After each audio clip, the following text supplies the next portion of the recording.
Hello साथियों, नमस्कार। मैं हूं गौतम कुमार और आप देख रहे हैं प्रतिभा फाउंडेशन में। आप सभी का हार्दिक स्वागत और अभिनंदन करते हैं आज के इस नए वीडियो में। दोस्तों, जैसा कि बेल्ट्रॉन का कंप्यूटर क्लास हम लेकर आ रहे हैं आप लोग के लिए। फर्स्ट वीडियो जो है आपका अपलोड कर दिया गया है और सेकंड वीडियो जो है कुछ दिन से नहीं आ रहा था, कुछ कारण था, इसके लिए क्षमा चाहते हैं। और आज से हम शुरू कर रहे हैं, फिर से रेगुलर वीडियो आएंगे।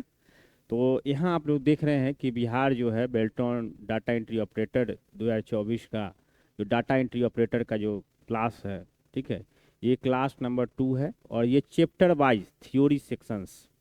वो थी भाई, इधर सामने घुमा दो ना। चैप्टर वाइज जो है थ्योरी सेक्शन जो है हम लेकर आ रहे हैं। पहले यही करना है कि चैप्टर को जो है पढ़ा देना है, थ्योरी बना देना है, और इसके बाद जो वीवीआई क्वेश्चंस होगा, जो इम्पोर्टेंट क्वेश्चंस होगा, उसको लेकर हम लोग ऑब्जेक्टिव सॉल्व करेंगे, ठीक है। और इससे क्या होता है कि आप अगर बिल्कुल नहीं जानते हैं कंप्यूटर, थोड़ा भी अगर दिक्कत है या पहले से कुछ जानकारी नहीं है, बेल्टॉन का फॉर्म भरे हैं आपने, ठीक है, तो आपके अंदर एक समझ विकसित होगा और उस समझ के सहायता से आप ऑब्जेक्टिव क्वेश्चन को बनाने में मदद मिलेगा, ठीक है। तो आइए चलिए हम लोग शुरू करते हैं क्लास नंबर 2। देखिए, और हम लोग सिलेबस में हैं। बेल्ट्रॉन का जो है सिलेबस पहले एक बार देख लेते हैं, थोड़ा सा नज़र डालते हैं। देखिए सिलेबस 10 चैप्टर है इसमें, और 10 चैप्टर में जो है इसमें आपको पहला जो है बेसिक ऑफ कंप्यूटर्स है, और यही चैप्टर हम पहले स्टार्ट किए थे कि बेसिक ऑफ कंप्यूटर में क्या क्या हम लोग को पढ़ना है। तो बेसिक ऑफ कंप्यूटर का जो है फर्स्ट क्लास जो हम लोग बेसिक कुछ ना कुछ तो पढ़े ही हैं, ठीक है। आज हम उससे आगे लेके पढ़े चलेंगे। इसमें 5 टॉपिक था जिसमें 3 टॉपिक खत्म हो गया था। आपने अगर उस वीडियो को नहीं देखा है तो उस वीडियो को देख लीजिएगा। और आज जो है हम लोग स्टार्ट कर रहे हैं वो सेकेंड 2 टॉपिक बचा हुआ था, तो उस 2 टॉपिक को इस क्लास में करेंगे, ठीक है। चलिए तो देखिए सबसे पहले इसमें है आपको पढ़ना है, जो टॉपिक बच गया था सिस्टम सॉफ्टवेयर, ठीक है। What is system software. हम लोग सिस्टम सॉफ्टवेयर के विषय में पहले समझ लेंगे कि सिस्टम सॉफ्टवेयर क्या होता है। तो देखिए सिस्टम सॉफ्टवेयर जो है एक फंडामेंटल लेयर होता है। क्या होता है? एक फंडामेंटल लेयर होता है, ठीक है। यहाँ तक कोई दिक्कत नहीं है। सॉफ्टवेयर का जो कि डायरेक्टली मैनेज करता है वह एक कंप्यूटर के हार्डवेयर और रिसोर्सेस को ये प्रदान करता है, ठीक है। यहाँ तक ये इंपॉर्टेंट फैक्ट्स है। अब है कि एप्लीकेशन सॉफ्टवेयर रन करती है, जैसे लाइक गेम्स जो होता है, गेम्स और वर्ड प्रोसेसर, और साथ में यूजर्स को अलाउ भी करता है, ये आपको सिस्टम सॉफ्टवेयर, ठीक है। इसके बाद मशीन के साथ इंटरेक्ट करने के लिए भी सिस्टम सॉफ्टवेयर का प्रयोग किया जाता है। अब आगे हम लोग देखते हैं सिस्टम सॉफ्टवेयर जो है उन फाइल्स और प्रोग्राम को रेफर किया जाता है जो कि कंप्यूटर की ऑपरेटिंग सिस्टम को बनाते हैं। सिस्टम सॉफ्टवेयर क्या कहता है? उन फाइल्स और प्रोग्राम को रेफर किया जाता है जो कंप्यूटर का जो ऑपरेटिंग सिस्टम होता है उसको ये बनाने का काम करता है। जैसे देखिए सिस्टम फाइल्स में बहुत से चीज़ें होती हैं, जैसे कि लाइब्रेरीज ऑफ फंक्शंस होते हैं। यानी सिस्टम फाइल्स में बहुत सारे चीज़ें होते हैं। क्या होते हैं?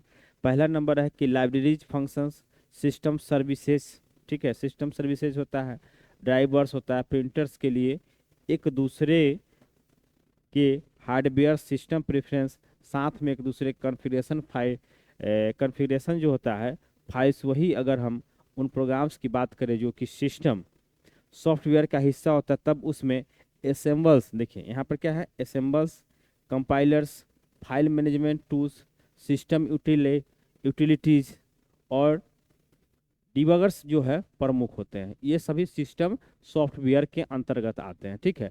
जैसे देखिए आपको लग रहा होगा कुछ थोड़ा सा बोरिंग महसूस हो रहा होगा, लेकिन हम हमारा जो प्रयास है कि सिस्टम सॉफ्टवेयर का एक जो है आपको फंडामेंटल जो है आपके दिमाग में जो है एक समझ विकसित हो जाए, और इसके बाद जो है इसका ऑब्जेक्टिव क्वेश्चन जब करेंगे तो वो काफ़ी अच्छे ढंग से हम लोग करेंगे, ठीक है।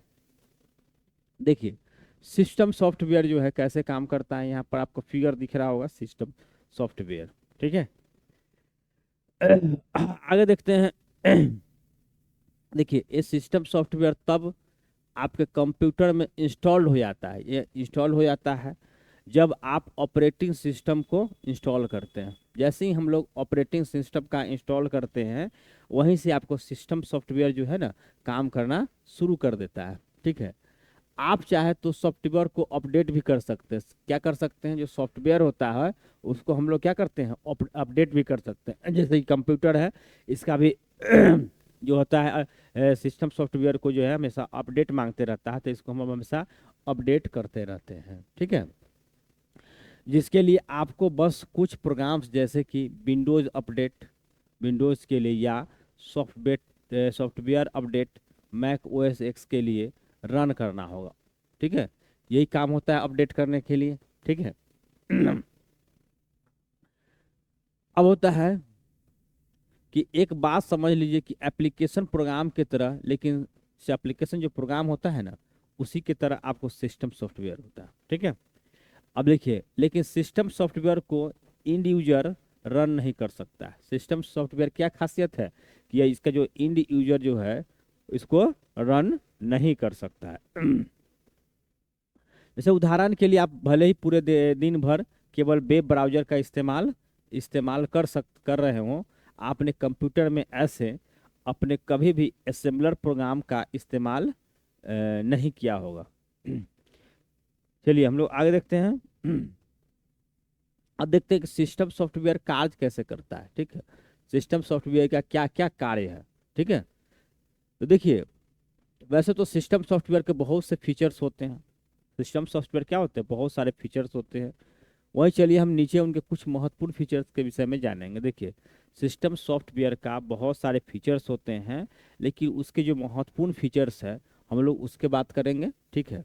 जैसे कि पहला नंबर पॉइंट है कि इस सिस्टम के बहुत ही निकट होते हैं। क्या होते हैं, इस सिस्टम के बहुत ही निकट होते हैं। ये बहुत ज़्यादा फास्ट होते हैं। क्या होते हैं, बहुत ज़्यादा फास्ट होते हैं। अगर हम इनकी स्पीड की बात करें, तब इन्हें डिजाइन करना बहुत ही डिफिकल्ट होता है, ठीक है। जैसे यह बहुत ज़्यादा फास्ट होते हैं, अगर हम इनकी स्पीड की बात करें तब। अगर हम इसके स्पीड की बात करें तो ये बहुत ज़्यादा फास्ट होता है, और इसकी तुलना स्पीड से की जा सकती है, ठीक है। और तीसरा ना पॉइंट है कि इन्हें जो डिजाइन करना होता है ना, बहुत डिफिकल्ट होता है। साथ ही इन्हें समझना भी उतना ही डिफिकल्ट होता है, और इसको समझना भी उतना ही डिफिकल्ट होता है। जिस प्रकार से इनको डिजाइन करना डिफिकल्ट होता है, उसी प्रकार से इनको समझना भी डिफिकल्ट होता है, ठीक है। ये बहुत ही कम इंटरेक्टिव होते हैं। क्या होते हैं, बहुत ही कम इंटरेक्टिव होते हैं। ये अगला पॉइंट है।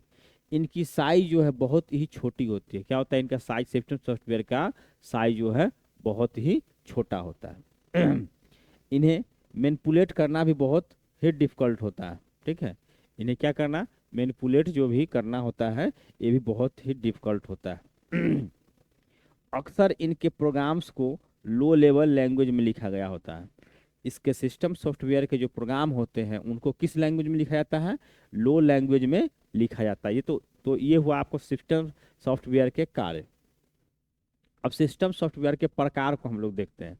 देखिए, सिस्टम सॉफ्टवेयर के जो प्रकार है, जैसे सिस्टम सॉफ्टवेयर को ब्रॉडली क्लासिफाई करें, तब ये 5 प्रकार के होते हैं। कितने प्रकार के होते हैं ये 5 प्रकार के होते हैं, जिसमें सभी को डिजाइन किया गया होता है। कंप्यूटर हार्डवेयर के प्रोसीडर्स और फंक्शंस को कंट्रोल और कोऑर्डिनेट करने के लिए, ठीक है।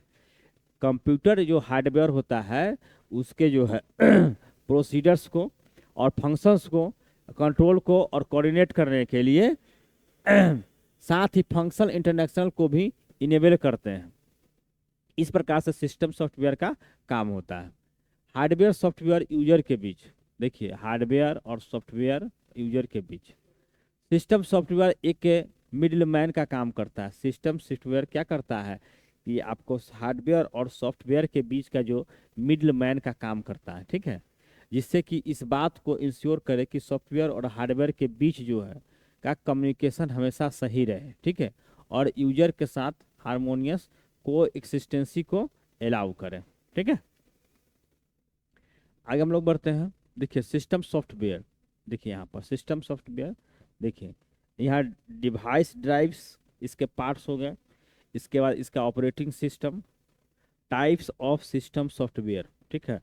तो डिवाइस ड्राइवर्स, ऑपरेटिंग सिस्टम, इसका फर्मवेयर, ठीक है।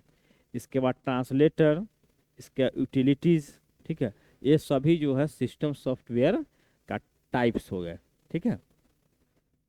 चलिए आगे हम लोग देखते हैं। अब देखते हैं सिस्टम सॉफ्टवेयर को निम्नलिखित ढंग से 5 हिस्सों में कैटेगराइज किया जा सकता है। ठीक है, कितने हिस्सों में कैटेगराइज किया जा सकता है? तो 5 हिस्सों में कैटेगराइज किया जा सकता है। जैसे कि पहला नंबर आप लोग देख सकते हैं कि ऑपरेटिंग सिस्टम। ठीक है, हम लोग पहले नज़र डाल लेते हैं क्या क्या है ऑपरेटिंग सिस्टम, पहला नंबर। दूसरा नंबर आपको डिवाइस ड्राइवर्स है। दूसरा नंबर क्या है? डिवाइस ड्राइवर्स है। ठीक है, तीसरा नंबर में आपको देखेंगे, देखिए तीसरा नंबर फर्मवेयर है। इसके बाद अगला है फर्मवेयर का ये फीचर्स है। ये सभी चीज़ों को हम लोग पढ़ेंगे। प्रोग्रामिंग लैंग्वेज एंड ट्रांसलेटर्स है। इसके बाद आपको लैंग्वेज प्रोसेसिंग और translators in programming and its types है, इसके विषय में भी देखिए असेंबलर, कंपाइलर, इंटरप्रेटर, इस सब के विषय में पढ़ेंगे। 5 नंबर में यूटिलिटीज़, 5 नंबर में क्या है? यूटिलिटीज़ है। अब इसका एप्लीकेशन सॉफ्टवेयर,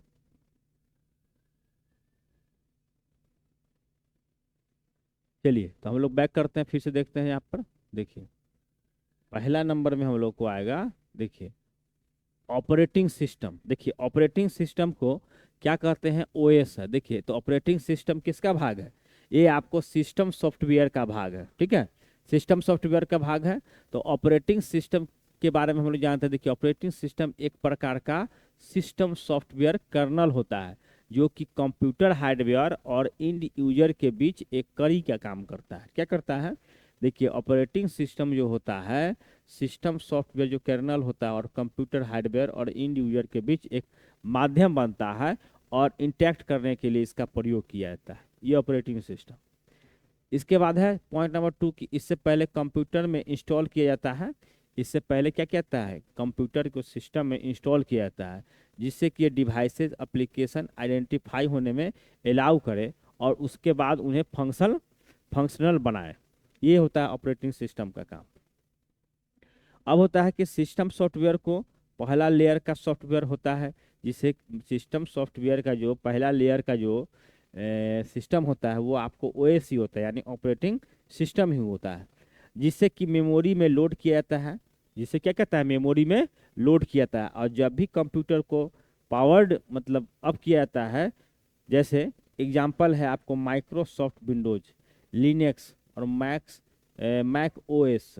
ठीक है, ये सभी आपको ऑपरेटिंग सिस्टम का एग्जाम्पल है। चलिए अगला है डिवाइस ड्राइवर्स। देखिए डिवाइस ड्राइवर्स कौन कौन होते हैं? देखिए ड्राइवर सॉफ्टवेयर एक ऐसा प्रकार है, ड्राइवर सॉफ्टवेयर किसका हिस्सा है? आपको सिस्टम सॉफ्टवेयर का हिस्सा है, तो जो कि कंप्यूटर डिवाइस और उसके पेरिफेरल्स को जिंदा करने में सहायता प्रदान करता है। ठीक है, ड्राइवर्स की मदद से ही सभी कनेक्टेड कंपोनेंट्स और एक्सटर्नल एड एडवांस उनके इंटेंडेड टास्क को कर पाते हैं, जैसे कि ओएस से उन्हें निर्देशित किया जाता है। ठीक है, और ड्राइवर्स के बिना ओएस किसी को कोई ड्यूटी असाइन कर सकता है। ठीक है, ऐसे डिवाइस जिन्हें हम ड्राइवर्स की ज़रूरत होती है। ठीक है, ऐसे डिवाइसेज होती है जिनको हमको ड्राइवर्स की ज़रूरत होती है, डिवाइसेज ड्राइवर्स। ठीक है, जैसे कि आपको माउस क्या होता है? Mouse, keyboard, sound card, display card, network card और प्रिंटर, ये सभी जो है किसके अंग हैं? आपको ड्राइवर्स की ज़रूरत होती है इन सभी हार्डवेयर को। ठीक है, जैसे आप देख सकते हैं इसका फिगर देख लीजिए, ये आपको माउस है, ये आपको कीबोर्ड है, ये डिस्प्ले कार्ड हो गया, ये आपका प्रिंटर हो गया, ये आपका नेटवर्क कार्ड हो गया, ये आपका साउंड कार्ड हो गया। ठीक है, चलिए नेक्स्ट क्वेश्चन है फॉर्मवेयर। फॉर्मवेयर के बारे में हम लोग कुछ जानकारी ले लेते हैं। देखिए मोटा मोटी आप समझिए कि कोई भी चीज़ है ना, उसको आपको थोड़ा सा उसका जो कॉन्सेप्ट है उसको ध्यान में अगर रख के आप काम करते हैं तो बहुत अच्छा रहेगा। ठीक है, देखिए फर्मवेयर एक ऐसा ऑपरेशनल सॉफ्टवेयर होता है, ठीक है, जिसे कि एम्बेडेड किया गया होता है एक फ्लैश रोम या इम्प्रोम मेमोरी चिप में, जिससे कि ओएस उन्हें आसानी से आइडेंटिफाई कर सकता है। जैसे ये डायरेक्टली ही कोई भी सिंगल हार्डवेयर की सभी एक्टिविटीज़ को क्या करता है? मैनेज और कंट्रोल कर सकती है। क्या कर सकती है? मैनेज और कंट्रोल कर सकती है। ठीक है, ये आपको फर्मवेयर। अब देखिए पढ़ते हैं यहाँ पर कि पहले के समय फर्मवेयर का मतलब फिक्स्ड सॉफ्टवेयर होता था। पहले के समय में फर्मवेयर का मतलब क्या होता था, फिक्स्ड सॉफ्टवेयर होता था। जैसे कि उसमें इस्तेमाल इस्तेमाल हुआ शब्द फर्म दर्शाता है। इन्हें पहले इंस्टॉल किया जाता था नॉन वोलेटाइल चिप्स, और इन्हें केवल अपग्रेड तभी किया जा सकता है जब इन्हें नए प्री प्रोग्राम चिप से स्वैप में यानी बदला जाया जाए। ठीक है। अब इसे हाई लेवल, देखिए इसे क्या करना है कि हाई लेवल सॉफ्टवेयर से अलग करने के लिए एक किया जाता था। ये आपको फर्मवेयर का जो सिस्टम था पहले का इतिहास इसका, जिन्हें कि बिना कोई कंपोनेंट को ब- बदले स्वैप किए ही अपडेट किया जाता है, यानी कि बिना कभी इसको बदले ही इसको क्या किया जाता था, अपडेट किया जाता था। ठीक है। लेकिन अभी के जो फर्मवेयर है को फ्लैश चिप्स में स्टोर किया जाता है। जो अभी के जो सिस्टम फर्मवेयर है उसको कहाँ इंस्टॉल किया जाता है, ये आपको फ्लैश चिप्स में स्टोर किया जाता है। और इन्हें अब बिना सेमीकंडक्टर चिप्स को स्वैप किए हुए अपग्रेड किया जा सकता है। ठीक है। आगे हम लोग बढ़ते हैं। देखिए फर्मवेयर कैसा होता है, जैसे कि आपकी फिगर देख रहे हैं, ये आपको फर्मवेयर का फिगर है। चलिए अब हम लोग चौथा नंबर देखेंगे। पॉइंट है प्रोग्रामिंग लैंग्वेज ट्रांसलेटर्स। ये कौन होते थे, देखिए देखिए ये तो इंटरमीडिएट प्रोग्राम्स होते हैं जिनके ऊपर ज़्यादा सॉफ्टवेयर प्रोग्रामर्स ही निर्भर करते हैं। ठीक है।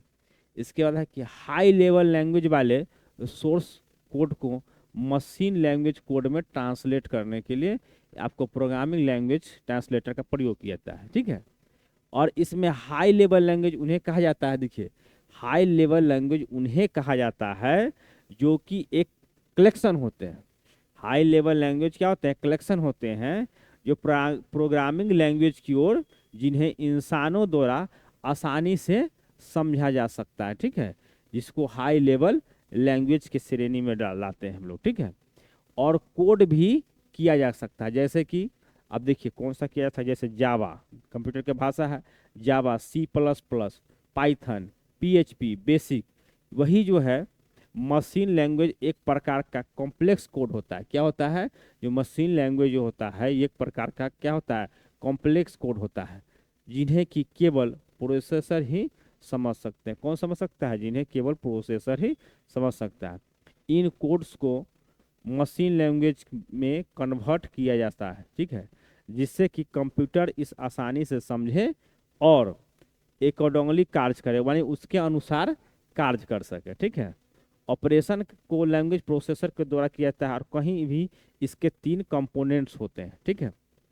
देखिए साथियों, मैं एक बात बता देना चाहता हूँ कि सिविल कोर्ट रीडर में जितने भी हमने क्वेश्चंस कराया था, उस क्वेश्चन में 15 क्वेश्चन में से 11 क्वेश्चन जो है हमारे डायरेक्ट वीडियो से ही आए थे, समझ गए। तो इसलिए कहीं भी भटकने की जरूरत नहीं। और जो भी चीज़ है सिस्टम जो है आपको कहता है कि सिलेबस के अकॉर्डिंग आपको पढ़ाई करनी चाहिए।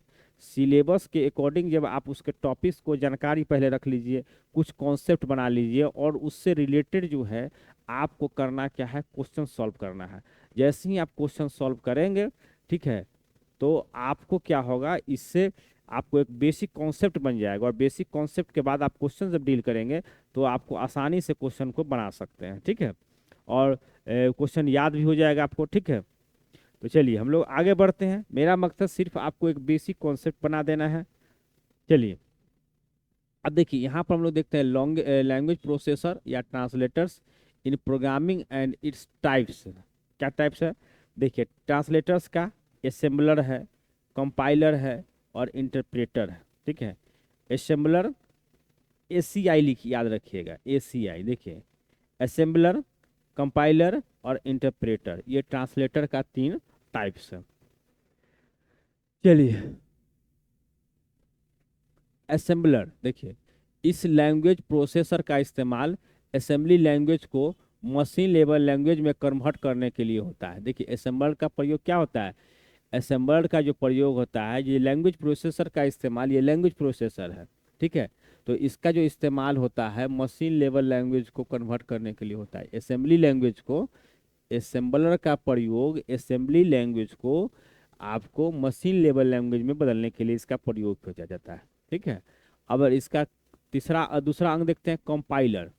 देखिए इस लैंग्वेज प्रोसेसर का इस्तेमाल हाई लेवल लैंग्वेज को मशीन लैंग्वेज में कन्वर्ट करने के लिए होता है। ठीक है, देखिए हाई लेवल जो लैंग्वेज होता है उसको मशीन लेवल लैंग्वेज में चेंज करने के लिए आपको कंपाइलर का प्रयोग किया जाता है। याद रखिएगा, बहुत इंपॉर्टेंट है। देखिए ये सब बहुत इंपॉर्टेंट है। कंपाइलर, आपको असेंबलर, ये सब जो है आपको बहुत इंपॉर्टेंट है। यहाँ से आपको क्वेश्चन बनते हैं। देखिए इसका एग्जीक्यूशन टाइम बहुत ही फास्ट होता है। क्या होता है, इसका जो एग्जीक्यूशन टाइम होता है बहुत ही फास्ट होता है। ठीक है, कंपाइलर में एरर डिटेक्शन बहुत ही डिफिकल्ट होता है।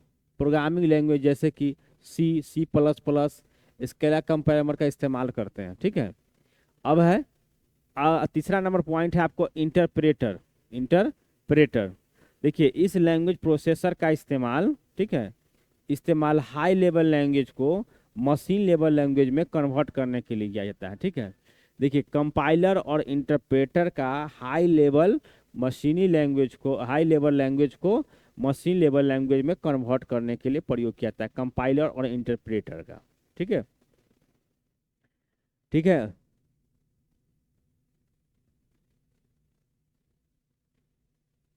देखिए ये काम क्या करता है, लैंग्वेज में कन्वर्ट करने का होता है, वो भी लाइन बाय लाइन तरीके से। देखिए एक एक लाइन जो है ये कन्वर्ट करता है, तो इसको एग्जीक्यूशन टाइम जो है बहुत ही स्लो होता है। इसलिए ये क्या करता है, लाइन बाय जब लाइन करेगा तो इसका एग्जीक्यूशन टाइम जो है बहुत ही कम होता है। ठीक है, अब देखिए इसमें क्या है कि इसमें एरर डिटेक्शन बहुत ही आसान होता है। डिटेक्शन यानी इसको एरर का जो है पहचानना बहुत ही क्या होता है, आसान होता है। इसमें बग को तभी रिपोर्ट कर देता है जैसे ही उसका पता चले। ठीक है, जैसे ही बग इसको पता कर चलता है, त्रुटि मतलब, तो क्या करता है, इसको तुरंत रिपोर्ट कर देता है जैसे ही उसका पता चले, और प्रोसेस को फिर से री स्टार्ट कर देता है। यहाँ इसमें कोई भी गलती होने की संभावना नहीं होता। जैसा भी कोई बग होता है यानी कोई गलती होता है, कोई एरर्स होता है, तो तुरंत जो है ये प्रोसेस करने के लिए री स्टार्ट कर देता है। ये अननेसेसरी, देखिए अननेसेसरी मेमोरी का कंजप्शन करता है। जो अननेसेसरी चीज है उसको क्या करता है, बाहर हटा देता है। ठीक है, प्रोग्रामिंग लैंग्वेज जैसे कि पाइथन, जैसे प्रोग्रामिंग लैंग्वेज क्या है, देखिए प्रोग्रामिंग लैंग्वेज आपको पाइथन हो गया, रवि हो गया और जावा इंटरप्रेटर का, ठीक है, इस्तेमाल करते हैं। ठीक है, चलिए अब हम लोग आगे बढ़ते हैं, देखते हैं आगे। अब है 5 नंबर में यूटिलिटीज के बारे में पढ़ा। देखिए यूटिलिटीज उन सिस्टम सॉफ्टवेयर को कहा जाता है जो कि सिस्टम एप्लीकेशन सॉफ्टवेयर के बीच में आते हैं। देखिए जो सिस्टम और एप्लीकेशन सॉफ्टवेयर के बीच में आते हैं, यानी यूटिलिटी उसको कहते हैं। ये प्रोग्राम्स होते हैं, क्या होते हैं, ये प्रोग्राम्स होते हैं जो कि कंप्यूटर डायग्नोस्टिक और मेंटेनेंस टास्क के लिए ही होते हैं। ठीक है, इसका क्या काम करता है, डायग्नोस्टिक करना है, इसका मेंटेनेंस टास्क जो होता है उसको करना है, कौन, यूटिलिटीज का। ये बहुत ही हैंडी होते हैं और इस बात को इंश्योर करते हैं कि कंप्यूटर ऑप्टिमली फंक्शन करें, इस्तेमाल करें। ठीक है, ये यूटिलिटीज का काम है। अब देखिए अब हम लोग पढ़ेंगे एप्लीकेशन सॉफ्टवेयर। देखिए सिस्टम सॉफ्टवेयर खत्म हो गया, अब हम लोग एप्लीकेशन सॉफ्टवेयर के बारे में कुछ जान लेते हैं कि एप्लीकेशन सॉफ्टवेयर क्या होता है। ठीक है, तो देखिए एप्लीकेशन सॉफ्टवेयर ऐसे प्रोग्रामों कहा जाता है जो हमारे कंप्यूटर पर आधारित मुख्य कामों को करने के लिए लिखे जाते हैं। क्या करते हैं, मुख्य कामों को करने के लिए लिखे जाते हैं। ठीक है, ये उपयोगकर्ताओं की मदद करने के लिए डिजाइन किए गए प्रोग्रामों का समूह होता है। ठीक है, इन्हें आप एक एप्लीकेशन या सिंपली एक ऐप भी कह सकते हैं। ये उपयोगकर्ताओं द्वारा इस्तेमाल किया जाता है, यानी जो यूजर द्वारा इस्तेमाल किया जाता है, और केवल एक ही विशिष्ट कार्य कर सकता है। क्या कर सकता है, केवल एक ही विशिष्ट कार्य कर सकता है। इसलिए यह सिस्टम सॉफ्टवेयर से पूरी तरह अलग होता है। जैसे सिस्टम सॉफ्टवेयर से पूरी तरह, जैसे एप्लीकेशन के मतलब, जैसे कि मान लो कोई एजुकेशन वाला है तो एजुकेशन का ही उसमें सारा बात रहेगा। कोई इंटरटेनमेंट का है तो इंटरटेनमेंट का ही उसमें सिस्टम होता है। क्या होता है, कोई खास विशेष विशेष बातों के लिए कोई एप्लीकेशन का इस्तेमाल किया जाता है, जबकि सिस्टम सॉफ्टवेयर में बहुत सारी अच्छी बातें आ जाती हैं। ठीक है, जैसे कि आप सिस्टम सॉफ्टवेयर, जैसे गूगल क्या था, सिस्टम सॉफ्टवेयर है। ठीक है, और एप्लीकेशन सॉफ्टवेयर जैसे कि आपको क्या हो गया, एप्लीकेशन सॉफ्टवेयर जैसे कि यूट्यूब हो गया, फेसबुक हो गया, ये सब क्या है, एप्लीकेशन सॉफ्टवेयर है। अब देखिए जहाँ सिस्टम सॉफ्टवेयर, ठीक है, कंप्यूटर के पीछे काम करता है। सिस्टम सॉफ्टवेयर कहाँ करता है, कंप्यूटर के पीछे काम करता है, ठीक है। और वहीं एप्लीकेशन सॉफ्टवेयर कंप्यूटर के सामने काम करता है और उपयोगिताओं की दिखाई भी पड़ता है। देखिए अब आप समझ सकते हैं, जैसे कि आप आपके पास ये मोबाइल है, ठीक है, तो मोबाइल के जो ऑपरेटिंग है, ठीक, सिस्टम काम करता है, ऑपरेटिंग सिस्टम जो कि आपके इसके पीछे काम करता है, और एप्लीकेशन तो आपके ऊपर यहाँ पर लिखा हुआ रहता है। ये फेसबुक है, यूट्यूब है, ट्विटर है, वगैरह वगैरह जो है आपको एप्लीकेशन जो है आपको सामने दिखाई देते रहता है। तो एप्लीकेशन से सॉफ्टवेयर और सिस्टम सॉफ्टवेयर में दोनों में काफ़ी डिफरेंसेस होते हैं, ठीक है। ऑपरेटिंग सिस्टम जो सिस्टम सॉफ्टवेयर होता है वो सिस्टम के पीछे काम करता है, और एप्लीकेशन सॉफ्टवेयर कहाँ काम करता है, सिस्टम के आगे काम करता है, और वो एक खास चीज़ों के लिए होता है, ठीक है। चलिए अब देखिए कुछ एप्लीकेशन सॉफ्टवेयर के उदाहरण के बारे में जानते हैं। देखिए कुछ एप्लीकेशन सॉफ्टवेयर हैं, उनके उदाहरण के बारे में जानते हैं, जैसे वर्ड प्रोसेसिंग सॉफ्टवेयर, ठीक है। क्या है वर्ड प्रोसेसिंग सॉफ्टवेयर, क्या काम होता है, ये टाइपिंग और डॉक्यूमेंट्स तैयार करने के लिए इसका उपयोग किया जाता है। वर्ड प्रोसेसिंग सॉफ्टवेयर ये आपको एप्लीकेशन सॉफ्टवेयर का हिस्सा है। अब है दूसरा पॉइंट है कि डाटाबेस प्रोग्राम्स। देखिए ये डेटाबेस बनाने और उन्हें प्रबंधित करने के लिए इस एप्लीकेशन का प्रयोग किया जाता है। इंटरटेनमेंट सॉफ्टवेयर में जैसे कि games, music player, video player जैसे ये सब इस्तेमाल किए जाते हैं इंटरटेनमेंट के लिए। बिजनेस सॉफ्टवेयर होता है, ये बिजनेस से संबंधित कामों को देखता है, प्रबंधित करता है। हर काम जो है बिजनेस सॉफ्टवेयर का ही, बिजनेस से संबंधित हर बातें इसमें रहते हैं। एजुकेशनल सॉफ्टवेयर, एजुकेशन शिक्षा के क्षेत्र में शिक्षकों और छात्रों के लिए शिक्षात्मक सामग्री के लिए इसका एजुकेशनल सॉफ्टवेयर का प्रयोग किया जाता है, ठीक है। अब आगे है कंप्यूटर एडेड डिजाइन। अब कंप्यूटर एडेड डिजाइन ये आपको बहुत भी आई, इसको फुल फॉर्म याद रखिएगा, कैड का फुल फॉर्म आपको सिविल कोर्ट रीडर में मेंस में ये पूछा था, रीडर में सिविल कोर्ट मेंस में, ठीक है। बहुत भी आई क्वेश्चन है, यहाँ से ये सवाल बन गया था। इसका काम डिजाइनिंग और तकनीकी ड्राइंग करने के काम में इस्तेमाल किया था, ठीक है। अगला है एप्लीकेशन सॉफ्टवेयर के प्रकार। देखिए एप्लीकेशन सॉफ्टवेयर के प्रकार जो है, देखिए एक होता है एप्लीकेशन सूट, ठीक है। दूसरा है इंटरप्राइज सॉफ्टवेयर, ठीक है। तीसरा है इंटरप्राइज इंफ्रास्ट्रक्चर सॉफ्टवेयर, ठीक है। चलिए पहले हम लोग इस तीनों को बारी बारी से देख लेते हैं, ठीक है, फिर इसके बाद आगे बढ़ेंगे, ठीक है। देखिए तो एप्लीकेशन सूट जो होता है, इसमें मल्टीपल एप्लीकेशंस एक साथ बंडेड होते हैं। इसमें रिलेटेड फंक्शंस, फीचर्स और यूजर रिफर्स एक दूसरे के साथ इंटरेक्ट कर सकते हैं। एप्लीकेशन सूट क्या होता है कि मान के चलिए एक सूटकेस की तरह है, इसमें कई प्रकार के चीज़ों को रख सकते हैं, यानी एप्लीकेशन के अंदर एप्लीकेशन, जैसे एप्लीकेशन सूट क्या होगा, मान लीजिए कितना बड़ा है, ठीक है, और इसमें रखा गया 4 गो 5 गो एक साथ रख सकते हैं, ठीक है। तो इस और एक दूसरे से क्या होता है, रिलेटेड होता है, बैंडेड होता है। इंटरप्राइज सॉफ्टवेयर देखिए क्या होता है, इंटरप्राइज सॉफ्टवेयर जो है ये किसी ऑर्गेनाइजेशन की ज़रूरतों को पूरा करता है, और इसमें डाटा फ्लो होता है और एक हग डिस्ट्रीब्यूटेड इन्वायरमेंट में। देखिए इंटरप्राइज सॉफ्टवेयर क्या होता है कि इसमें एक खास चीज़ों के लिए ये किसी ऑर्गेनाइजेशन के लिए इस्तेमाल किया जाता है, उसकी जो ज़रूरत होता है उसको पूर्ण करने के लिए इसका प्रयोग किया जाता है, ठीक है। इसके बाद है तीसरा नंबर की इंटरप्राइजेस सॉफ्टवेयर, ठीक है। ये ऐसे कम कैपेबिलिटी प्रदान करता है जो कि चाहिए इंटरप्राइज सॉफ्टवेयर सिस्टम को सपोर्ट करने के लिए, ठीक है।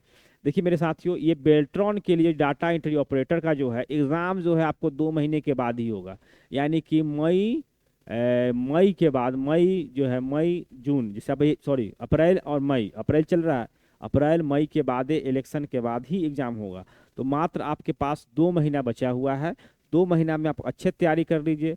60 प्रश्न आएंगे कंप्यूटर का, 60 में आपको 60 सही करा देंगे हम, बस शर्त कि आपको मेरे चैनल पे आपको रेगुलर वीडियो देखना है, और इस वीडियो से कहीं से बाहर क्वेश्चन से नहीं आएंगे, मैं 100% दावा के साथ कर सकता हूँ, ठीक है। क्योंकि सिविल कोर्ट रीडर में हमने पढ़ाया है, और उस कंप्यूटर उसमें 15 क्वेश्चन में 11 क्वेश्चन आया है, जो कि मात्र 4 से 5 वीडियो ही डाला गया था मात्र 2 दिन के अंदर में, ठीक है। और उसे सारा क्वेश्चन आया था, ठीक है, उससे ज़्यादा भी क्वेश्चन आया था, लेकिन स्टूडेंट ने कमेंट किया था कि हमसे 11 क्वेश्चन आया था, ठीक है। आप उससे रिलेटेड हमने वीडियो ही बनाया था, आपको बिलीव नहीं हो तो आप उस चीज़ को देख भी सकते हैं, ठीक है। तो आपको सबसे बड़ा चीज़ है साथियों कि आपको विश्वास बनाना होगा। विश्वास बना के रखेंगे तो आप ऑटोमेटिक करेंगे, ठीक है। अदरवाइज आपका सोच है, आप इससे बेहतर चीज़ें मिलेंगे तो आप कहीं भी जा सकते हैं, ठीक है। और चैनल को सब्सक्राइब भी कर सकते हैं, कोई दिक्कत नहीं है। चलिए अब देखिए एप्लीकेशन सॉफ्टवेयर के प्रकार। इन चौथा नंबर है इंफॉर्मेशन वर्कर सॉफ्टवेयर। इसके बाद पांचवा है कनेक्ट कंटेंट एक्सेस सॉफ्टवेयर है। छठा है आपको एजुकेशनल सॉफ्टवेयर। सातवां है मीडिया डेवलपमेंट फॉर सॉफ्टवेयर। पहले हम इस चारों 4 से लेकर 7 तक की चीज़ों को देखते हैं। देखिए इंफॉर्मेशन वर्कर सॉफ्टवेयर, देखिए ये एड्रेस करता है, क्या करता है, एड्रेस करता है इंडिविजुअल ज़रूरतों को जो कि चाहिए मैनेज क्रिएट करने के लिए इंफॉर्मेशन सभी इंडिविजुअल प्रोजेक्ट्स के लिए डिपार्टमेंट्स के भीतर। देखिए इंफॉर्मेशन वर्कर सॉफ्टवेयर क्या काम करते हैं, ये पर्सनल जो चीज़ें होते हैं उसको एड्रेस करने के लिए, उसको पहचानने के लिए, ठीक है, और उसको मैनेज करने के लिए, सारा चीज़ ज़रूरतों को पूरा करने के लिए इंफॉर्मेशन वर्क्स, उसके जो पर्सनल सूचना होता है उसको प्रदान करने के लिए आप ऐसा समझिए कि इंफॉर्मेशन वर्कर्स सॉफ्टवेयर जो है ना ये क्या काम करता है, जो पर्सनल ज़रूरतों को पूरा करने के लिए किया जाता है, इसका इस्तेमाल किया जाता है। कंटेंट एक्सेस सॉफ्टवेयर क्या है, इसका नाम से ही आप समझिए कि इसमें कंटेंट को प्राप्त करने के लिए इस्तेमाल किया जाता है, ठीक है। जैसे देखिए इसका इस्तेमाल होता है कंटेंट एक्सेस करने के लिए और किसी पब्लिश्ड डिजिटल डिजिटल कंटेंट और इंटरटेनमेंट को एड्रेस करने के लिए। देखिए कंटेंट एक्सेस सॉफ्टवेयर का मतलब क्या है कि आप जिस प्रकार का कंटेंट को प्राप्त करना चाहते हैं, चाहे वो इंटरटेनमेंट का हो या आपको डिजिटल कंटेंट का हो या कोई भी कंटेंट का हो, उसको पहचानने के लिए इसका इस्तेमाल किया जाता है, ठीक है। मुख्य रूप से ये डिजिटल कंटेंट और इंटरटेनमेंट कंटेंट को एड्रेस करता है, ठीक है, मुख्य रूप से। अब एजुकेशनल सॉफ्टवेयर, अब इसका नाम से ही समझ सकते हैं कि एजुकेशन सिस्टम से जुड़ा हुआ होगा। यह ऐसे कंटेंट प्रदान करता है जिसकी जरूरत होती है स्टूडेंट के इस्तेमाल के लिए। देखिए एजुकेशनल सॉफ्टवेयर यह टीचर और स्टूडेंट के लिए ज़रूरत होती है। और जैसे कि आप काइन मास्टर हो गया, ठीक है, जावा क्या हो गया, कैनवा हो गया, तो ये क्या होता है, सब इसके सिस्टम टीचर्स और स्टूडेंट्स की ज़रूरत को पूरा करता है। इसलिए उसको हम क्या कर सकते हैं, एजुकेशनल सॉफ्टवेयर के अंतर्गत ला सकते हैं, ठीक है। जैसे कि अगला 7 नंबर है आपको मीडिया डेवलपमेंट सॉफ्टवेयर। यह ऐसे इलेक्ट्रॉनिक मीडिया जनरेट और प्रिंट करती है जो कि इंडिविजुअल की नीड होती है, ठीक है, कंज्यूम करने के लिए इसका इस्तेमाल होता है। मीडिया डेवलपमेंट सॉफ्टवेयर, मीडिया से रिलेटेड जितने भी सॉफ्टवेयर होते हैं, मीडिया संबंधित काम इसमें किए जाते हैं। बस इसको नाम से केवल हमको याद रखना है, ठीक है, क्या करना है, केवल नाम से इसको याद रखना है, ठीक है। चलिए हम लोग आगे बढ़ते हैं। अब देखते हैं कि सॉफ्टवेयर और हार्डवेयर क्या होते हैं, ठीक है। देखिए सॉफ्टवेयर और हार्डवेयर क्या होते हैं, तो ये इतना बात समझ लीजिए कि हार्डवेयर जितने भी डिवाइसेस होते हैं ना उसको हार्डवेयर के अंतर्गत आते हैं, ठीक है। और जितने भी अदृश्य चीज़ें होते हैं, ठीक है, अदृश्य चीज़ें होते हैं जिसके जिसके आधार पर ये कंप्यूटर रन करते रहता है, उसको हम लोग सॉफ्टवेयर के अंतर्गत लाते हैं, ठीक है। ऐसे थोड़ा हम देखते हैं क्या है इसमें। देखिए ए टर्म सॉफ्टवेयर रेफर करता है उस set of collect electronic programs instruction data जिन्हें एक कंप्यूटर प्रोसेसर रीड करता है कोई एक टास्क या ऑपरेशन को परफॉर्म करने के लिए। वही इसके विपरीत टर्म हार्डवेयर रेफर करता है जो उन फिजिकल कंपोनेंट्स को जिसे कि हम देख सकते हैं, छू सकते हैं, जैसे कि कंप्यूटर की हार्ड ड्राइव, माउस और कीबोर्ड सॉफ्टवेयर को कैटेगराइज किया जाता है उनके डिजाइन के हिसाब से, जिन्हें कुछ चीज़ें एक कंप्लाइज करना होता है। ऐसे में सॉफ्टवेयर के 2 मेन टाइप्स मौजूद हैं। देखिए हमने बता दिया है कि देखिए ये जो जितने भी कंपोनेंट्स का प्रयोग किया जाता है, इलेक्ट्रॉनिक कंपोनेंट्स, वो सभी हार्डवेयर के अंतर्गत आते हैं। और उसके जो अदृश्य चीज़ें होते हैं, ऑपरेटिंग सिस्टम होते हैं, सॉफ्टवेयर होते हैं, उसको हम लोग सॉफ्टवेयर के अंतर्गत लाते हैं, ठीक है।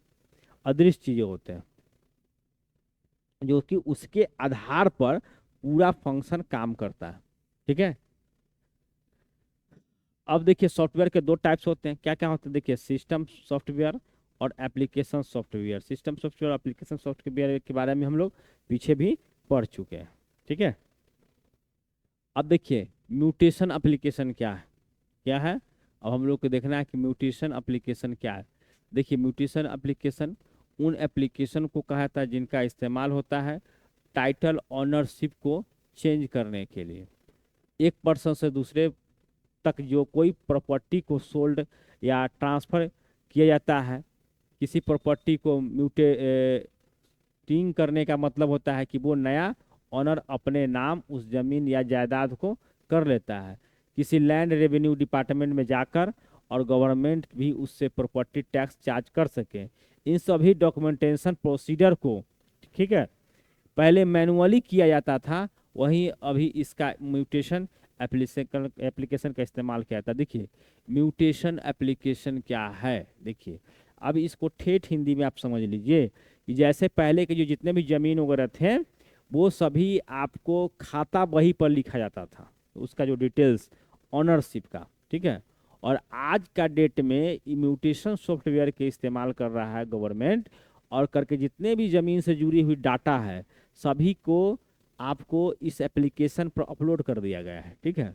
और वहाँ से आप एक क्लिक करते हुए आप जानकारी प्राप्त कर सकते हैं कि ज़मीन का जो मालिकाना हक है वो किसके पास है, कितना रकबा है, कितना क्या है, सर चीज लंबाई चौड़ाई दुनिया जो भी जानकारी चाहिए आपको, कहाँ पर है, कितना थाना नंबर में है, कितना खेसरा नंबर में, कितना खाता में है, ये सभी चीज़ की जानकारी आपको म्यूटेशन एप्लीकेशन सॉफ्टवेयर के माध्यम से प्राप्त हो जाता है, जिसका इस्तेमाल गवर्नमेंट जो है कर रही है, ठीक है। आगे हम लोग पढ़ते हैं। देखिए वर्ड प्रोसेसिंग सॉफ्टवेयर क्या है, कैटेगराइज एप्लीकेशन सॉफ्टवेयर का। देखिए वर्ड प्रोसेसिंग सॉफ्टवेयर यह एक ऐसा टूल होता है जिसका इस्तेमाल होता है letters, word sheets, type papers इत्यादि को क्रिएट करने के लिए। जैसे देखिए M S Word, M S Works, Apple Works जो है वर्ड प्रोसेसिंग सॉफ्टवेयर का हिस्सा होता है। अब हम लोग स्पीड शीट सॉफ्टवेयर के बारे में जानते हैं, ठीक है। क्या है स्पीड शीट सॉफ्टवेयर। देखिए यह एक ऐसा टूल होता है जिसका इस्तेमाल होता है नंबर इंटेंसिव प्रोग्राम को कंप्यूट करने के लिए, जैसे कि फोरकास्टिंग, बर्ड गेटिंग इत्यादि। जैसे देखिए ये आपको एम एस स्प्रेड शीट सॉफ्टवेयर क्या होता है, जिसमें शीट बनाए जाते हैं एम एस एक्सेल का प्रयोग करके, ठीक है। Lotus 1 2 3 M S Works. 3 number point देखिए डेस्कटॉप पब्लिशिंग सॉफ्टवेयर। 3 नंबर क्या है, डेस्कटॉप पब्लिशिंग सॉफ्टवेयर। देखिए इस टूल का इस्तेमाल illustrative worksheet, banners, newsletters, science, gift का इस्तेमाल इत्यादि के प्रयोग बनाने के लिए इसका प्रयोग किया। जैसे इसमें आते हैं एम एस वर्ड का प्रयोग करते हैं, एम एस पब्लिशर का प्रयोग करते हैं, एडोब पेज मेकर का प्रयोग किया जाता है। इसमें किसमें आपको डेस्कटॉप पब्लिशिंग सॉफ्टवेयर का प्रयोग करते समय। Database software. देखिए डाटाबेस सॉफ्टवेयर, देखिए इसका इस्तेमाल डाटा स्टोर करने के लिए किया जाता है, जैसे कि टेक्स्ट इंफॉर्मेशन, मेंबरशिप, एड्रेस इत्यादि यूजर्स को मदद करता है। ये डाटाबेस सॉफ्टवेयर होता है जैसे किसी कंपनी के वर्कर्स का डाटा हो, किसी विद्यालय में बच्चों का डाटाबेस तैयार करने के लिए डाटाबेस का सॉफ्टवेयर का प्रयोग किया जाता है, ठीक है। और इसके लिए हम लोग कौन सा चीज़ इस्तेमाल करते हैं, देखिए M S Access, file maker, ठीक है, प्रो का इस्तेमाल किया जाता है। चलिए अगला 5 नंबर पॉइंट है कि कम्युनिकेशन सॉफ्टवेयर क्या होता है। देखिए कम्युनिकेशन का मतलब समझ लिए एक दूसरे से संचार का आदान प्रदान, ठीक है। कम्युनिकेशन सॉफ्टवेयर उसको अंतर्गत आता है, ठीक है। देखिए ये सॉफ्टवेयर अलाउ करता है कनेक्टेड कंप्यूटर्स को, ठीक है, कनेक्टेड कंप्यूटर को अलाउ करता है एक दूसरे के साथ बातचीत यानी कम्युनिकेट करने के लिए, जिसके वो ऑडियो, जैसे कि ऑडियो हो गया, वीडियो हो गया, चैट बेस्ड मीडियम का इस्तेमाल करते हैं, जैसे इस M S Net Meeting, IRC, ICO, ठीक है। अब अगला है कि presentation software, presentation software PPT का, ठीक है।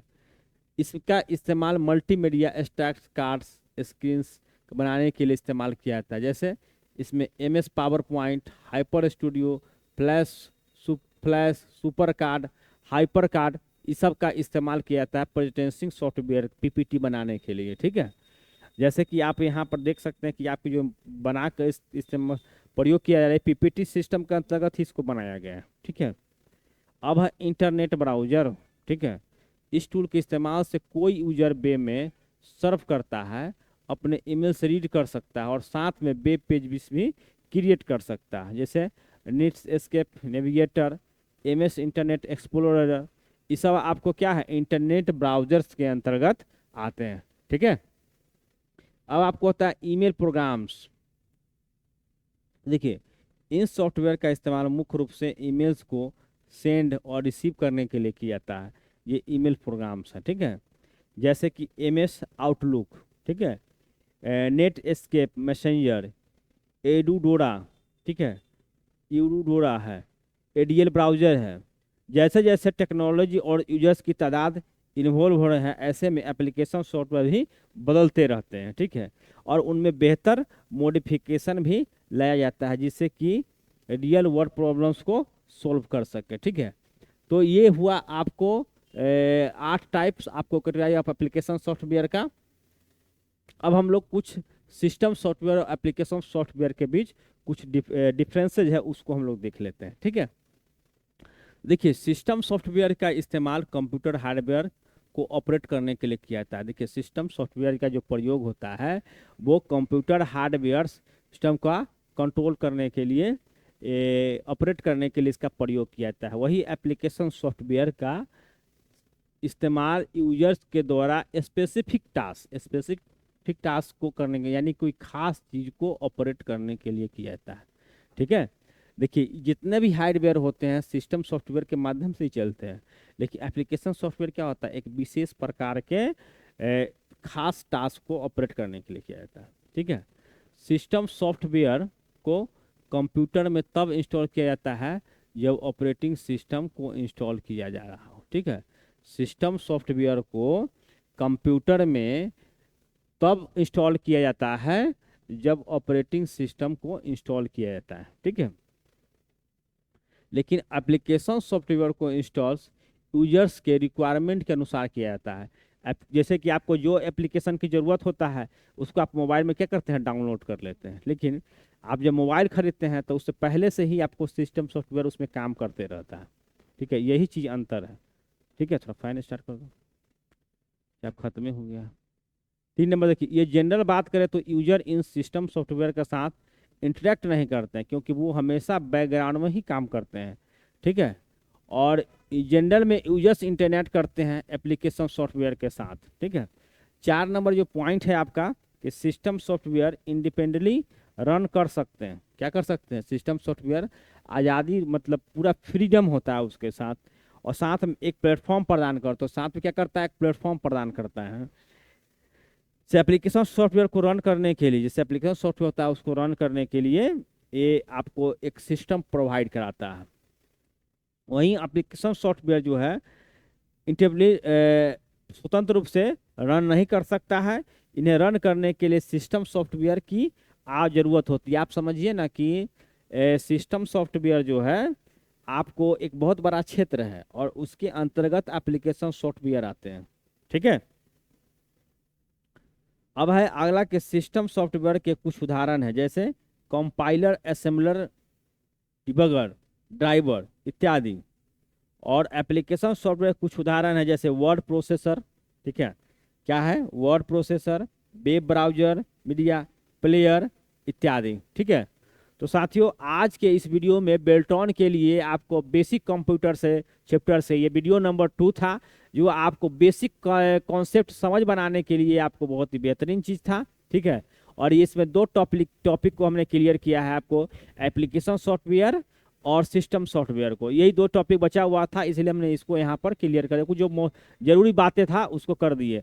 अब आप वेट कीजिएगा, बहुत जल्द ही इसका ही 100 क्वेश्चन VVI क्वेश्चन लेकर आ रहे हैं, जो कि आपको बेसिक कंप्यूटर से होगा और हर हाल में एग्जाम में उसी से प्रश्न आएंगे। ठीक है, तो बस वेट कीजिए, जल्द ही अपलोड होगा और अब वीडियो डेली आएगा, तो घबराने की ज़रूरत नहीं है। और ऐसे ही तैयारी करते रहिए, और कंप्यूटर जिस एग्जामों में कंप्यूटर से प्रश्न आते हैं वहाँ से आपको इस मेरे वीडियो से देखना आपको अति आवश्यक हो जाता है। यहाँ से क्वेश्चंस बिल्कुल लड़ेंगे मेरे भाई, तो निसंदेह निसंकोच यहाँ से आपको पढ़ाई करनी चाहिए, और बेल्ट्रॉन की पूरी तैयारी हमारे चैनल पे ही हो जाएगी आपको। तो मिलते हैं नेक्स्ट वीडियो में, तब तक के लिए जय हिंद दोस्तों।